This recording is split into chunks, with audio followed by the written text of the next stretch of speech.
এখন ইলিশ ধরে ধরে দাম বলো তো, দেখি দেখি। হ্যাঁ 1400। ওজন কত?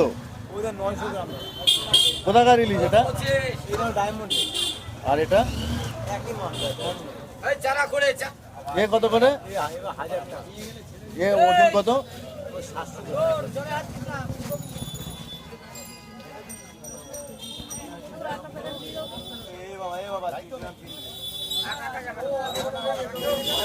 চিংড়ি 300-100 টাকা।